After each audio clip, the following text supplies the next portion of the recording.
semuanya, selamat datang di video whiteboard animation kelompok kami.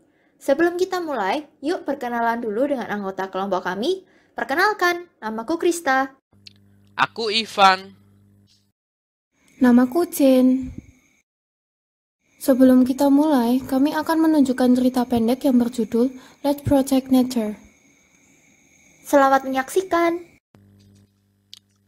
One beautiful bright morning, when I woke up from my sleeping, I remember that I wanted to travel and explore my hometown. Gas, Bagas! My father called me from outside of my bedroom. I wondered what he wanted to say to me. I immediately washed my face and went down to the living room. Gas, get ready. Your friends have waited outside, said my dad. Okay, Dad, I responded. My friends were checking the vehicle in order to make sure there would be no problems in our trip. I asked Mambo, one of my village's friends, "Have you waited for a long time?" Not really. We just arrived a little while ago, he answered me. Are you ready to travel today, Gus? Asked Roman. Of course. Wait a minute. Where is Lucky? Why hasn't he arrived yet? Everyone was silent because he hasn't arrived yet. Not long after that, Lucky sent me a message to go and pick him up at his house. I told all my friends, and they agreed, because his house was located in the same direction with our destination. We went to Lucky's house. When we arrived there, he had waited for us, so we went straight to an area named Pundong in Bantul. There was a tourist attraction that called Gua Jepang. We quickly went to that tourist attraction. It took half an hour to arrive in Gua Jepang. In there, we had to climb to the top. It's a little hard to climb because of a very steep incline. In the end, we made it to the top, and we could see beautiful scenery of Palantritis Beach from the mountain. Unfortunately, the scenery wasn't as beautiful as I expected. Guys, the scenery isn't as beautiful as I expected. I feel like it is less beautiful compared to the past, I said. Really? Why did you think like that? Roman asked me. Look at that beach. The water is kind of dirty, I explained as I pointed to that beach. You're right, but what is the reason? Memo asked me. Because the river over there is dirty and the water directly enters in the beach. That river is the problem, I answered with a concerned face. That's true. The water became really dirty, and it's a really disturbing sight, Roman said. We need to protect our environment and our nature, I responded. Also, we need to take care of preservation of river water and don't forget about the other environments. Half of this mountain is also pulped. If the forest in this mountain is pulped, then it will cause an erosion. So, we need to do reforestation. Guys, we have to protect our environments. Don't let the future generations can't see the beauty of Indonesian nature. Dari cerita itu sendiri, kita dapat mengambil pesan atau nilai moralnya, seperti menjaga dan melestarikan alam kita yang sudah mulai rusak, dicontohkan dengan air sungai dan laut keruh, serta gundulnya pohon di gunung. Ini agar generasi selanjutnya tetap bisa menikmatinya. Ada pula nilai-nilai kehidupan yang bisa kita petik dari cerita pendek ini, diantaranya 1. Hidup akan lebih menyenangkan dan bermakna apabila kita menjalaninya bersama orang lain yang dekat dengan kita, seperti Bagas dan teman-temannya. Yang kedua, selalu berhati-hatilah, lihat sebelum melompat. Seperti kawan-kawan Bagas yang mengecek mobil agar perjalanan lancar. Yang ketiga, jangan pernah menyerah karena kerja keras tidak akan mengkhianati hasil. Seperti Bagas dan kawan-kawan yang kesulitan mendaki, tetapi ketika telah sampai di puncak, dapat menikmati pemandangan yang menakjubkan. Di zaman sekarang ini, bumi semakin lama semakin mengalami perubahan. Perubahan ini dapat disebabkan oleh dua faktor, yaitu faktor alam dan faktor manusia. Faktor alam merupakan hal yang tidak dapat dihindari, sebab diakibatkan oleh alam itu sendiri. Misalnya bencana alam seperti gunung meletus, tsunami, gempa bumi, dan sebagainya. Namun, faktor manusia adalah suatu hal yang dapat dicegah.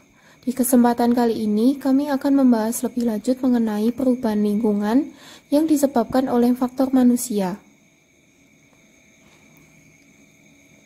Di masa sekarang ini, alam semakin rusak akibat ulah manusia itu sendiri. Bumi semakin mengalami perubahan, tetapi bukan ke arah yang positif, melainkan ke arah yang negatif. Perubahan ini diakibatkan oleh ketergantungan manusia terhadap sumber daya alam dalam memenuhi kebutuhan hidupnya, yang mengakibatkan kekayaan alam mulai dieksploitasi secara berlebihan, sehingga menimbulkan pencemaran yang berdampak negatif terhadap perubahan lingkungan. Pencemaran lingkungan dapat dibedakan menjadi 4 macam, yakni yang pertama, pencemaran air, lalu yang kedua, pencemaran udara. Yang ketiga adalah pencemaran suara. Yang terakhir, pencemaran tanah. Penyebab dan dampak terjadinya pencemaran lingkungan. Pencemaran tanah dapat disebabkan dari aktivitas manusia seperti membuang limbah pabrik, limbah rumah tangga, dan limbah pertanian. Secara tidak langsung, limbah-limbah ini nantinya akan mengalir menuju sungai, danau, dan mata air lainnya yang akan menyebabkan terjadinya pencemaran air. Limbah ini dapat mengakibatkan terjadinya peristiwa eutrofikasi. Eutrofikasi sendiri nantinya dapat merusak keindahan lingkungan, dapat membahayakan kesehatan manusia, dan dapat membunuh ikan dalam skala yang cukup besar. Menurut Direktur Forest and Freshwater dari World Wide Fund for Nature WWF Indonesia, Irwan Gunawan, sungai di Indonesia yang kondisinya tercemar dan kritis mencapai 82% dari 550 sungai yang tersebar di seluruh Indonesia. Tingginya tingkat pencemaran membuat airnya tidak layak untuk dikonsumsi. Selanjutnya adalah pencemaran udara dan suara. Pencemaran udara dapat diakibatkan oleh aktivitas manusia seperti penggunaan kendaraan bermotor secara boros dan berlebihan. Asap yang ditimbulkan oleh kendaraan bermotor ini dapat menyebabkan polusi udara. Secara tidak langsung, suara bising dari kendaraan bermotor juga dapat menyebabkan polusi suara. Penyebab polusi udara lainnya adalah pembangkit listrik yang menggunakan bahan bakar seperti batu bara, gas, dan minyak. Pembakaran bahan bakar minyak bumi dan batu bara, serta asap kendaraan bermotor dapat memberikan dampak negatif pada kesehatan manusia, seperti gangguan saluran pernafasan, dan juga menyebabkan peningkatan kadar CO2 dan gas-gas berbahaya lainnya di udara, yang menimbulkan efek rumah kaca yang lebih lanjut berdampak pada fenomena pemanasan global. Menurut Indeks Pencemaran Udara Kementerian Lingkungan Hidup dan Kehutanan untuk Provinsi DKI Jakarta, selama bulan Januari hingga Juni tahun 2020, terlihat bahwa jumlah hari yang memiliki kualitas udara sedang menurun hingga April. Namun, jumlah hari dengan kualitas udara tidak sehat justru meningkat. Hal ini menjelaskan bahwa kualitas udara semakin memburuk. Di samping efek rumah kaca, ada efek lain yang dapat terjadi, yakni hujan asam. Hujan asam terjadi ketika sulfur dioksida dan nitrogen oksida menyebar di atmosfer setelah diangkut oleh angin atau arus udara. SO2 dan NOx dapat bereaksi terhadap air, oksigen, dan bahan kimia lainnya untuk membentuk asam sulfat dan nitrat. Unsur-unsur itu kemudian bercampur dengan air dan bahan lainnya sebelum jatuh ke permukaan bumi. Reaksi kimia pembentukan hujan asam ada 3. 2 diantaranya merupakan reaksi redoks dan satunya bukan merupakan reaksi redoks. Reaksi yang pertama, 2SO2 ditambah O2 jadi 2SO3. Reaksi ini merupakan reaksi redoks karena terjadinya perubahan biloks. Reaksi oksidasi terjadi dari 2SO2 ke 2SO3 karena naiknya biloks S dari plus 4 ke plus 6. Reaksi reduksinya terjadi dari O2 ke 2SO3 karena terjadi perubahan biloks O dari 0 ke minus 2 atau turun. Reduktor dalam reaksi ini adalah SO2, oksidatornya O2, hasil reoksidasi dan reduksinya adalah SO3. Reaksi yang kedua yaitu S ditambah O2 jadi SO2. Reaksi ini juga merupakan reaksi redoks karena terjadi perubahan biloks. Reaksi oksidasinya dari S ke SO2 karena naiknya bilox S dari N0 ke plus 4. Reaksi reduksinya terjadi dari O2 ke SO2 karena turunnya bilox O dari N0 ke minus 2. Reduktor dalam reaksi ini adalah S, oksidatornya adalah O2, hasil oksidasi dan reduksinya adalah SO2. Reaksi ketiga yaitu SO3 ditambah H2O menjadi H2SO4 atau lebih dikenal dengan istilah asam sulfat yang banyak terkandung di hujan asam. Reaksi ini bukan merupakan reaksi redoks karena tidak terjadi perubahan bilox sama sekali. Solusi untuk melestarikan lingkungan. Pertama, tidak membuang sampah sembarangan. 2. Berjalan kaki atau bersepeda ketika bepergian jarak dekat.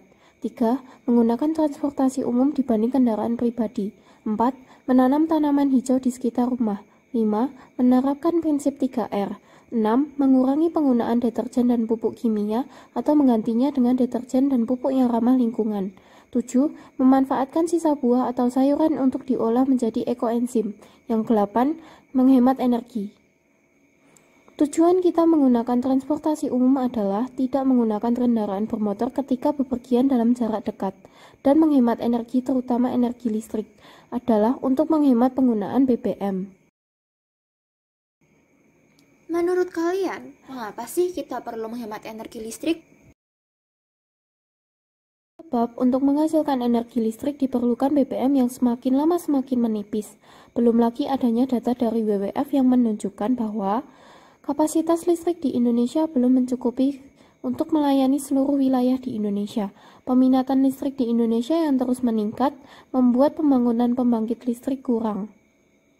Maka dari itu, PLN melakukan pemadaman bergilir yang tentu saja merugikan konsumen. Saat ini, pemerintah sedang berusaha untuk mengembangkan sumber energi terbarukan yang diwujudkan dengan upaya pemanfaatan energi surya. Pemerintah sedang mengembangkan teknologi PLTS untuk menghadapi ancaman krisis listrik.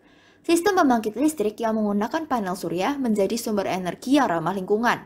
Maka, kita juga dapat mendukung usaha pemerintah dengan menghemat listrik dan menggunakan panel surya. Cara kerja panel surya sendiri pada intinya yakni dengan menyerap cahaya matahari dan menampung energi yang dihasilkan ke dalam sebuah baterai. Dengan demikian, sistem bisa berjalan meskipun di sore hari, malam hari, atau ketika kondisi hujan. Selain itu, terdapat kabel yang terintegrasi dengan instalasi listrik di dalam rumah. Ketika ada konsumsi listrik dari barang elektronik, misalnya ketika menyalakan televisi, secara otomatis tenaga listriknya diambil dari baterai. Dengan demikian, kita dapat menghemat listrik dan membantu untuk melestarikan lingkungan. Terakhir, kami mengambil sebuah cerita hikayat yang kiranya dapat menginspirasi dan menumbuhkan semangat kita untuk melestarikan lingkungan, meskipun orang lain tidak melakukannya dan hanya kita sendiri yang melakukannya. Dahulu kala, ada seorang raja yang memiliki 10 orang putri yang cantik-cantik. Meskipun kecantikan mereka hampir sama, si bungsu, putri kuning, sedikit berbeda. Ia tak terlihat manja dan nakal. Sebaliknya, ia selalu riang dan tersenyum ramah kepada siapapun. Pada suatu hari, raja hendak pergi jauh. Selama sang raja pergi, para putri semakin nakal dan malas. Mereka sering membentak inang pengasuh dan menyuruh pelayan agar menuruti mereka. Karena sibuk menuruti permintaan para putri yang rewel itu, pelayan tak sempat membersihkan taman istana. Putri kuning sangat sedih melihatnya karena taman adalah tempat kesayangan ayahnya. Tanpa ragu, putri kuning mengambil sapu dan mulai membersihkan taman itu. Daun-daun kering dirontokkannya, rumput liar dicabutnya, dan dahan-dahan pohon dipangkasnya hingga rapi. Kakak-kakak putri kuning yang melihat adiknya menyapu, tertawa keras-keras. "Lihat, tampaknya kita punya pelayan baru." "Hai pelayan, masih ada kotoran nih," ujar seorang yang lain sambil melemparkan sampah. Taman istana yang sudah rapi kembali acak-acakan. Putri kuning diam saja dan menyapu sampah-sampah itu. Kejadian tersebut terjadi berulang-ulang kali sampai putri kuning kelelahan. Sekian dari kami, terima kasih.